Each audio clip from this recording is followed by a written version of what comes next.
Let's do this. The Cult of Hockey podcast by the faithful. That's us. And for the faithful. That's you.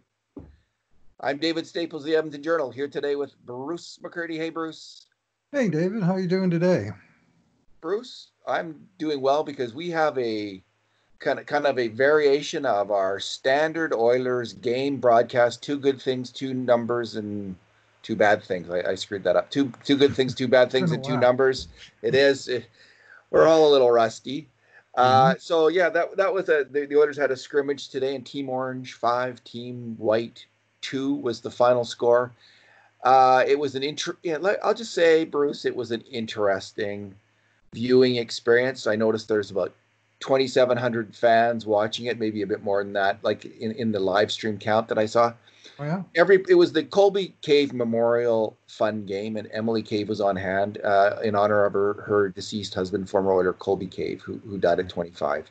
And that's a great thing that they did. Every player, Bruce, was wearing number 12 in honor of Colby. And the reason they did that was they're going to auction off the sweaters. All those sweaters will be auctioned off, which is a hell of a good idea.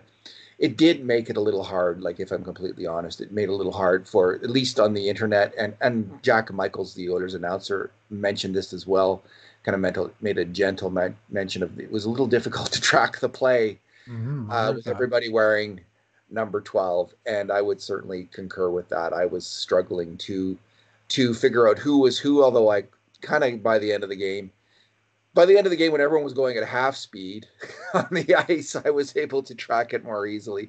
How did you find it? Much the same. I mean, all those 12s were, as you say, a very good cause, and I'm good on them for doing something.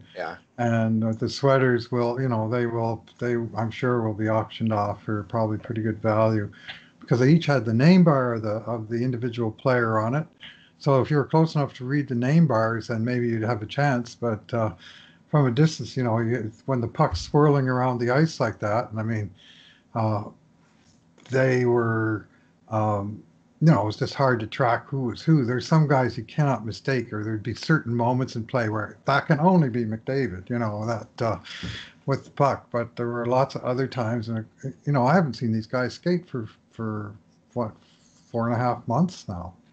So it's not like I watched them play the other day, and today they got weird uniforms on. It's like it's been a while, and some of them are new guys that aren't necessarily on the team. So yeah. It was tough. I was relying on Jack Michaels, and he was kind of zoned in and out of the game a little bit, just talking a little bit about camp, a little bit about next week's series. Well, while the play's in process, that's less helpful than it would be to just talk about what's going on, because as many fans, I'm sure we're having trouble, but so it is. He would be rusty as well. And the purpose of bringing all this up is we're just trying to say, like, our take on the game isn't what we might hope it to be, because we weren't always sure. So we're not going to talk about every player, for instance, because I can't tell you what every player did. I was half the time just trying to keep up. And I don't know about on your computer, but at one point my play-by-play was about 5 seconds delayed as well, so which made it doubly frustrating. Anyway, all that aside, it was an interesting thing to watch, and some players really did stick out, Bruce. So we're going to go with two good things each and two bad things. We're not going to have any numbers at all for today's game.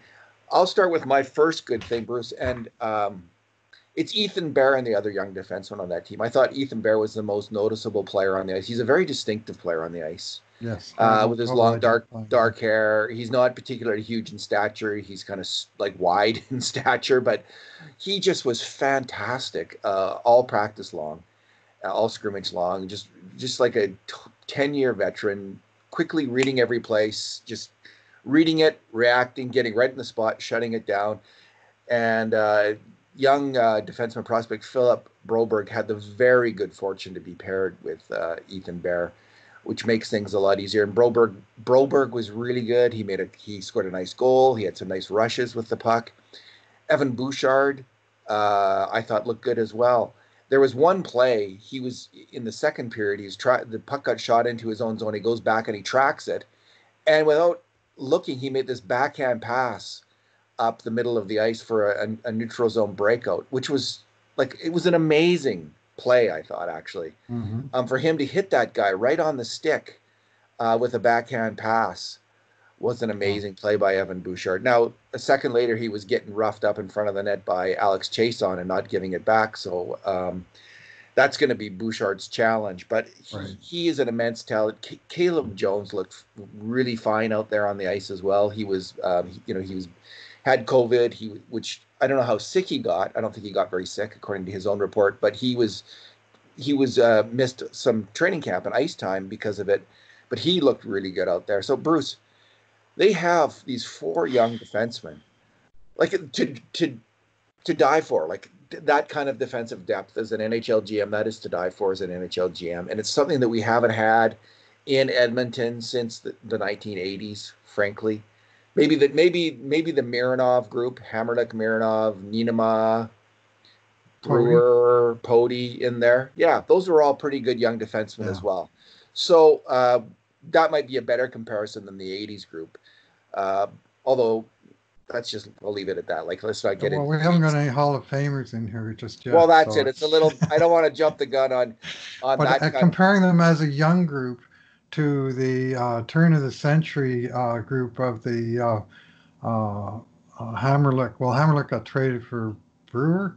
They weren't ever all here at once, but the Oilers had 3 or 4 very good young defensemen simultaneously, and that's probably a pretty good comp. These guys are just emerging. I mean, 2 of them are rookies this year, and the other 2 of them are futures with first-round talent. But we'll see if all 4 of them work out. But off of what I saw today, I'm not going to say this one or that one isn't going to work out because they all look pretty good. Bruce, I don't know where this leaves the Oilers. Like Chris Russell and Matt Benning are 2 solid veteran players, but if Tippett was to say, I'm going to roll the dice and go with let's say Caleb Jones and Evan Bouchard as my third pairing, like, would I be upset about that? I wouldn't. I wouldn't be upset about it. I don't think he's going to do that. I don't think that's going to happen at all. But I just think these young players, it's going to force change on the Oilers' blue line. I'm more just one scrimmage, and everyone criticized Mark Spector this week when after a few scrimmages he said Broberg had risen above Bouchard and others on the depth chart. So I'm guilty of the same thing right now. But this has been building for a while. We have a body of work with Evan Bouchard that we've seen with Caleb Jones. And I just think we're seeing a changing of the guard before our eyes. And I'm not sure how long Matt Benning and Chris Russell are with the Oilers after this playoffs. Well, yeah, their contracts are going to force the issue next year at latest for Russell. Yeah. In a sense, it's forcing the issue now. I think the Oilers would like to divest that contract this summer. But Benning, who knows how it's going to turn out? But there certainly are lots of candidates bubbling under, and you can see that in 2 or 3 years, the shape of this team's defense. And I'm not sure that either of Chris Russell or Matt Benning fit in that picture. Certainly not Russell. And they've got, and it's such a young group. I mean, there were times at the end of the season when Russell wasn't dressing, where the oldest defenseman they had on the ice was Adam Larson, 27 years old. And they had Clefbaum at 26 and Nurse turning 25 at some point in there, and Barron Jones, of course, were both 22 this year, and it was just a young group all the way around. I was loath to see last summer Andrej Sekera get moved out. I still thought he had gas in the tank for the Oilers, and there's consequences with the buyout as well. But in the end, I understood that move because if you're going to properly develop an NHL team, you have to make space for players. And if Sekera doesn't get moved out, there's a chance Ethan Bear never gets that opportunity, or Caleb Jones never gets that opportunity. You've got to keep, and I think Ken Holland's talked about this, you got to keep changing the team. Or actually, it was Scotty Bowman, maybe Ken Holland, but Scotty Bowman was talking about this in the Ken Dryden book. The team always has to change. It just does, and this is an indication of that. This team's going to have to change, and we'll see what happens going forward. Well, Sekera and Bear, for instance, the Oilers would have paid would have had a cap of 5.5 million on Sekera this year. They saved 3 million off the cap hit, and they paid $720,000 for Bear. So you could say Bear replaced Sekera, plus they got over 2.2 million in cap space out of the buyout, and that's still having to pay Sekera a big chunk. They're still ahead of the game on the cap because they were able to replace him so cheaply. Yeah, I think the same's going to happen this summer. They're one or both. We're going to see some movement and holes opening up because there's certainly players. It's evident there's players that are they're ripe. They're ready to go to take those spots. Caleb Jones being at the top of that list, of course, and Lagesson was not bad that game either. Yeah, I liked Lagesson in this afternoon's game. I thought he looked good.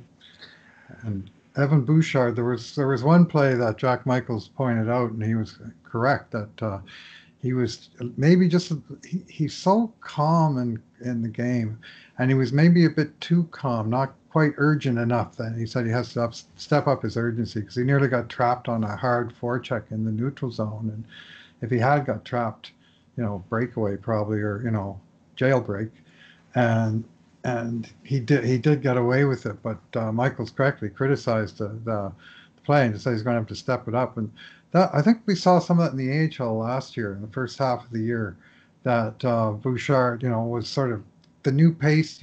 Instead of having a beat, you got 3/4 of a beat. Well, in the NHL, maybe you got half a beat. And when you learn how to play at the speed, you know when to take advantage of when you've got time on your side. And if you have a guy that's completely calm and able to take advantage of that time, I think of, as a master of the craft, Chris Pronger, as a guy, whatever time he had, he used it all, right?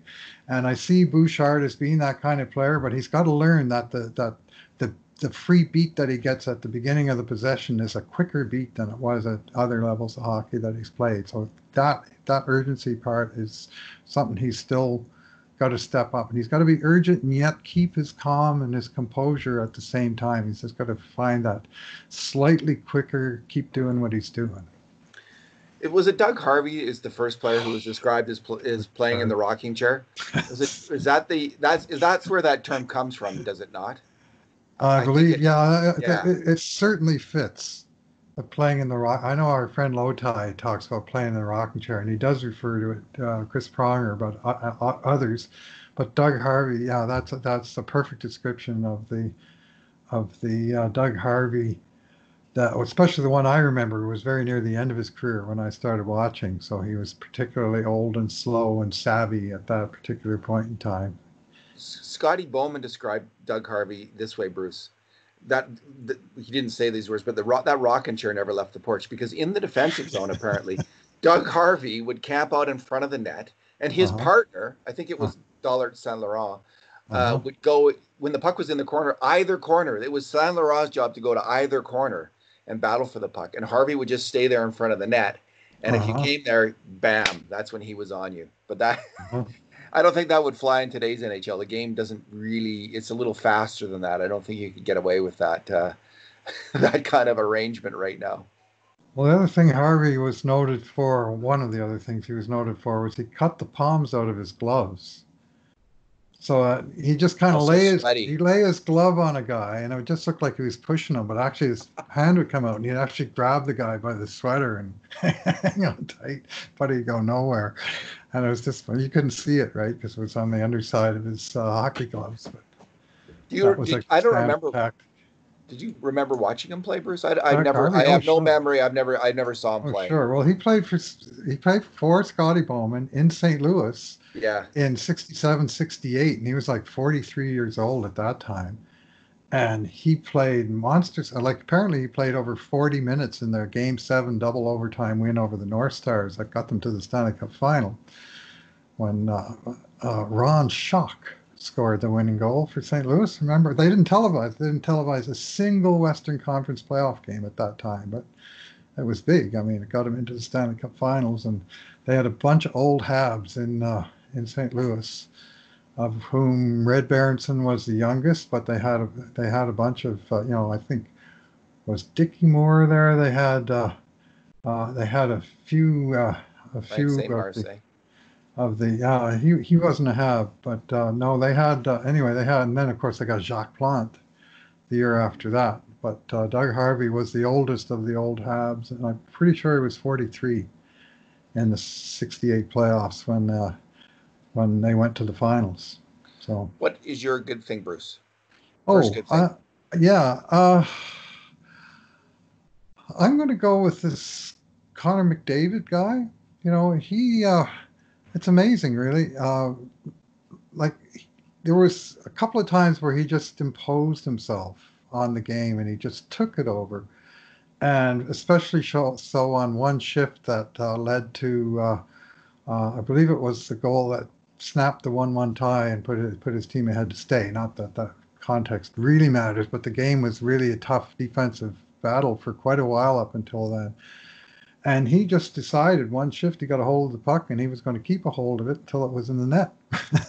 And that's more or less what happened. That's when James Neal scored. Fabulous stick handling sequence, and the first one didn't pan out, and somehow the puck went right back to McDavid, and he dangled it again, and he fed, I think it was Neal for pretty much the tap in, and it was just a glorious sort of 25-second maybe just display of dominance, almost keep away by McDavid and just the deftness of his touch. Like, it's not just controlling the puck, but he's going to lose. Oh no, he didn't lose it. He still got it. Look at that. And the other guy's in the corner. He's got and he does this deft dangling at such a tremendous high rate of speed. You know, like he makes it look so easy. You know, you really need slow motion and 2 or 3 replays to see everything that went on in there. And of course, we had none of that. But I sort of gasped a couple of times on those on that sequence in particular, and just a couple other times. Another thing I noticed with McDavid, it was 2 plays where it actually didn't work, but could have worked. R&H on McDavid's line now, where the puck came to him, and he instantly chipped it ahead into the neutral zone where McDavid was steaming ahead, and it was just a matter of the puck went over his stick the one time, and I can't remember what went wrong the other time. It didn't quite click, but it just Nuge's realization, get that puck anywhere out there in the free zone, you know, and let Connor skate onto it. If you can hit him directly with the pass, so much the better, but not the new sort of controlling the puck and looking for the pass, but sort of right away recognizing where the opportunity is, which is behind the defense of the other team, and getting the puck in there. So that's something that we can keep watching for as these two play together in the coming weeks. That'll work. Oh, that'll work. That'll work.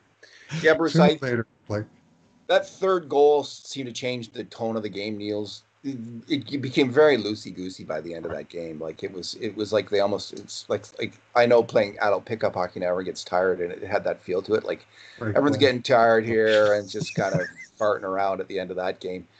But it was fairly intense for the first half of the game. And you know, I've been skeptical about the lines that they're using. Especially when they had Athanasiou with Draisaitl and Yamamoto. I don't mind Athanasiou as a player yet, but I'm not sure how he fits in yet with the 2 best centers on the team. But I really love Tyler Ennis with Yamamoto and Draisaitl. I think that line can work. And obviously Nugent Hopkins can really help McDavid. So I can see I think the coach has something now that I think could work and make sense to me. The Athanasiou thing didn't make sense. I want to see Andres Athanasiou score some goals, you know, on the 3rd or 4th line. Like, show, you know, hustle, make some plays, earn your way up, figure it out, rather than be gifted a spot in the top 6, because that's not on in these playoffs at this point. So, Bruce, my second good thing. What is my second good thing? Oh yeah, it's James Neal who scored that goal. I thought that whole grind line. They actually looked like a first line in the NHL, which speaks to the quality of the pickup game that they had there. Right. But you know, Tippett has talked a number of times about how he's pretty keen about this line, who only played together 30 minutes this season, and they outscored the opposition 3-0 in those 30 minutes. But that came right at the end of the year. He happened on this line of James Neal, Jujhar Khaira, and Alex Chiasson. And I can see it working for the playoffs. James Neal does. Bob Stauffer mentioned that Neal does look different right now, and Skating better. he's probably healthy again. He's an older body. He gets banged up as the year goes on. I see James Neal having a big playoff, and point every second game would be a big playoff for him, and possibly moving up into the top six as this goes along. But I like that line today. They were snarly and they were good, and Kara looked good, I thought. Kara looked good. Yeah, I'm surprised. Sorry, that's kind of nasty of me, perhaps, because he didn't look particularly good lots this year, but he's playing center on that particular group. Yeah. And anyway, just he caught my eye in a positive way today a few times, and a couple of decent plays with the puck, but some decent plays away from the puck as well. And he's a big, nasty guy, and he just sometimes you think he has to remember to bring the nasty, because that's when he's at his best, is when he's playing with a little edge on his game. Yeah. But it's a remarkable thing, that fourth line. One of the reasons that I think we're going to see them play together is they all have the roles on special teams, with Neal and Jason switching out in the net front role on the power play, and Kara being a key penalty killer.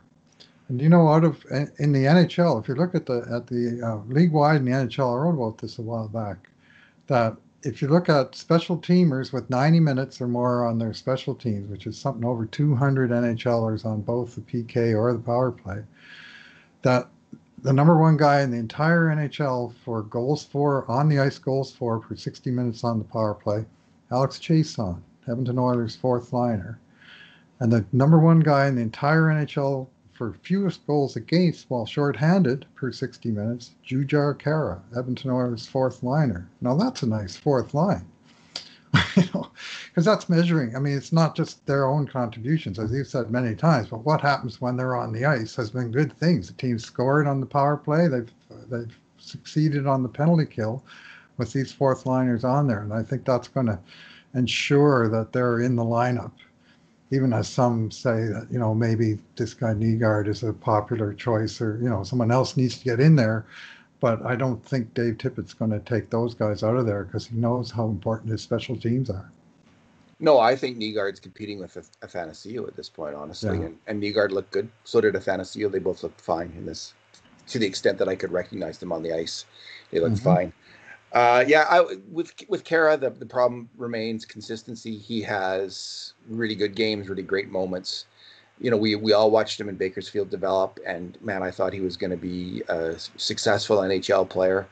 If he can be consistent, if he can get his feet moving every game, and as you say, remind himself to be nasty in the play, he's definitely an NHL hockey player. So we're all hoping that he does that.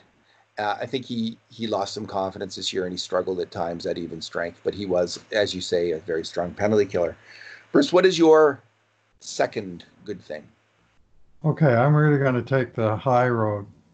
And after naming Conor McDavid as my surprise good thing, I'm going to go with Leon Draisaitl as my surprise second thing.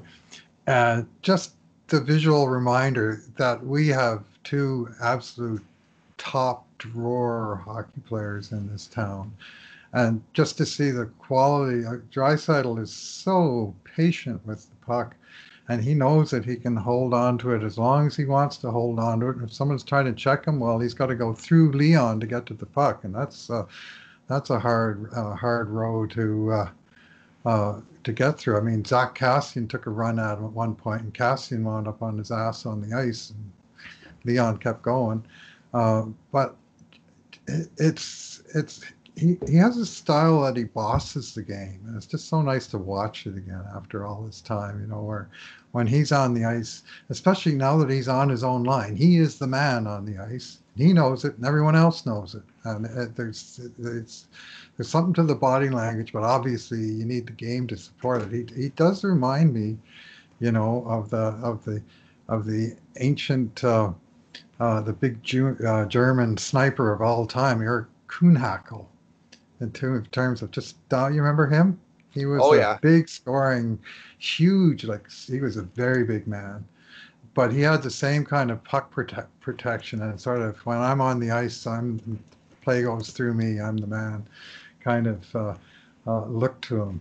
Maybe it's because he's German that I'm thinking of. I mean, Big Ned was like that a little bit too, right? And anyway, Leon has that that I guess it's self-awareness of how good he is, and he was doing stuff. I mean, he made a play there late in the game, and it was just sort of fool around time, as you say, where he did a stick handle between his own legs and used it to set up not a shot, which is what you usually see out of that through the legs move, but to open the passing lane and complete the pass. Just tricks up the sleeve, and just so much talent. I mean, the goal he scored, the wicked shot, he just sort of blew away Koskinen, I think it was, from 30, 35 feet, set up in the slot, bam, in the net. Well, he's just a shooter, Bruce. That's all it is. Yeah, well, as we know, as we've heard. That's my cousin Mika said. Yeah. Yeah, got my goat. He reminds me. Remember that to draw another German sports analogy from the 1970s and 80s. He reminds me of the soccer player Hans-Peter Briegel. I've mentioned this before. Do you remember Briegel? He was this big, fast, immensely skilled German midfielder who dominated games for about a decade for the German national team. And Draisaitl has that kind of physicality on the ice. They're very different. Draisaitl is more of a the mad bomber in terms of distribution of the puck. Right. Briegel was more just a force, but Draisaitl is also a force, and these two players are just. I'm just extremely bullish on the Oilers for these playoffs, Bruce. I think this team's ready to pop, and I see it with Ethan Bear, Clefbaum, Larson, Nugent Hopkins, Draisaitl, McDavid. If the goaltending is there, Bruce, this team's going far. Bruce, let's just go to your bad thing first. What was your bad thing? Well, my bad thing is any kind of loss Injury. Of players in a game like this, and losing, Darnell Nurse being scratched before the game, which they identified to something that they actually saw happen in practice on Thursday, and that he finished the practice, but he was held out of today's game. So it certainly sounds precautionary, and one would expect that they should be precautionary. But the Oilers are not the same team without Darnell Nurse. For all that he has his detractors out there, he's a central player of this team. So hopefully that's all it is. That it's just a precautionary thing. And then Riley Sheahan got banged up early in the first period, and he left, and that messed with the line combinations for Team White, because they suddenly only had 8 forwards, which is hard to do. And but more to the point, he got hurt enough that they pulled after the first period. They said he was done for the day. So no news whatsoever. And again, you hope that's just a minor thing that'll be solved shortly. But you sure don't like seeing guys get banged up in inter-squad games. Yeah, Bruce. I wonder if someone did a Venn diagram of the people who don't like. I don't know if you can see this. Can you see that? Yeah, not really in focus yet. All right. It's a circle with Nurse, Draisaitl, and Kassian in there. The Oiler fans who think those 3 guys are a bit overrated, I think if you did a Venn diagram of it, it would just look like a circle. Same fans. All 3 of those players for some reason, and I'm not sure exactly why. But I'll tell you what, when the going gets tough in the playoffs, we are going to be so glad that we have Darnell Nurse, Zach Kassian, and Draisaitl's a little bit different in kind than the other 2 players. But Kassian and Nurse are similar. You need those to win in the playoffs, Bruce. To win in the playoffs, you've got to have those players. You've got to have those players. You've got to have those players. And they've got them. Draisaitl's physicality is more when he does have the puck. Yes. Yeah, that's right. And he's going to keep the puck no matter what's coming at him.